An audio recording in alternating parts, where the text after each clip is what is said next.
start of the general election campaign. And having participated in all the British events with British veterans, I returned home before the International Leaders event later in the day.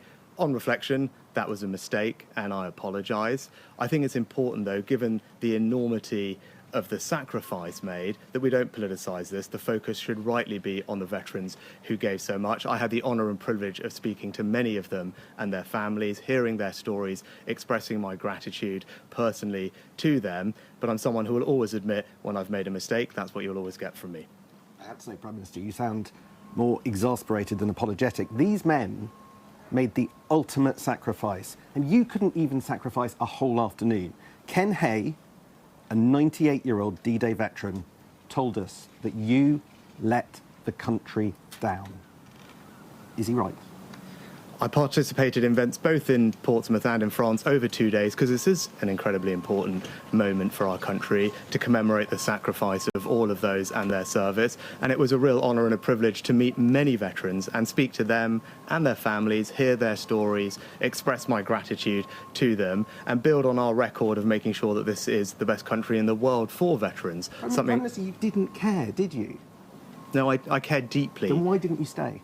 As I said, the itinerary for these events was set weeks ago, before the general election campaign. I participated in events both in Portsmouth and in France, and having fully participated in all the British events with British veterans, I returned home before the International Leaders event. That was a mistake, and I apologise for that. But I will always be proud of our record in supporting veterans here in the UK. We have a dedicated Office for Veterans Affairs, the first Veterans Minister sitting in Cabinet, and a range of programmes to support them with health, housing, employment needs. That's something that I've worked very personally on because it's personally important to me. And as I said yesterday and the day before, I had the privilege of speaking with many veterans and their families to express my personal gratitude to them for their service to our country and to honour what they and their colleagues have done for us. I'm told your team considered cancelling your attendance at the entire event yesterday.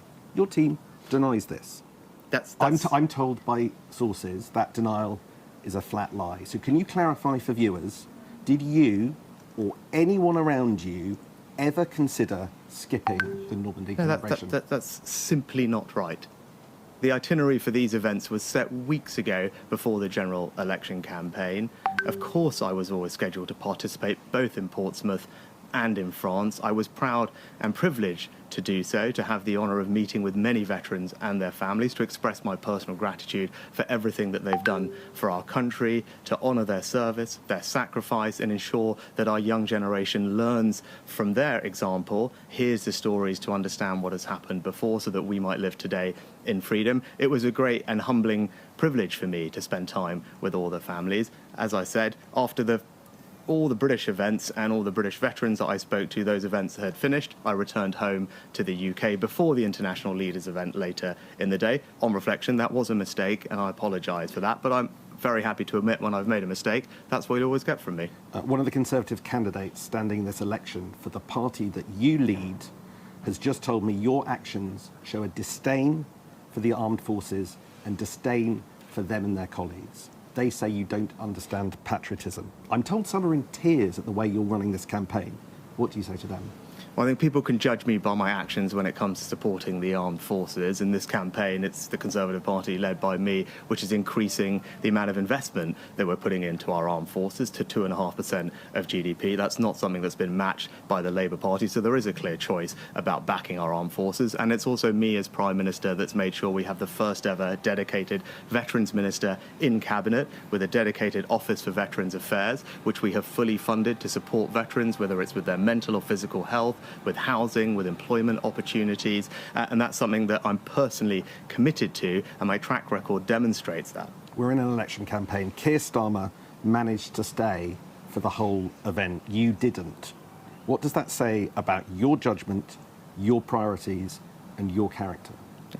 As I said, the itinerary for this set of events was set weeks ago, before the election campaign even began. So I don't think it's right to politicise these things. I stuck to the itinerary that had been set for me as Prime Minister weeks ago, before the election, fully participated, expressed my gratitude to the veterans. No shame at all? As I said, on reflection, it was a mistake not to stay longer, and I've apologised for that. But I also don't think it's right to be political in the midst of D-Day commemorations. The focus should rightly be on the veterans and their service and sacrifice for our country. It's the veterans who are saying that you're letting the country down. Are they politicising this? Now, I've apologised for not staying longer. On reflection, that was a mistake. I did have the privilege and the pleasure of meeting many, many veterans and their families over the course of the past 2 days and expressing to them my personal gratitude for everything that they have done, hearing from their stories and making sure that right now we are getting veterans across the country all the support they need, whether it's with housing, health, employment opportunities. That's something I think is very important, something I've championed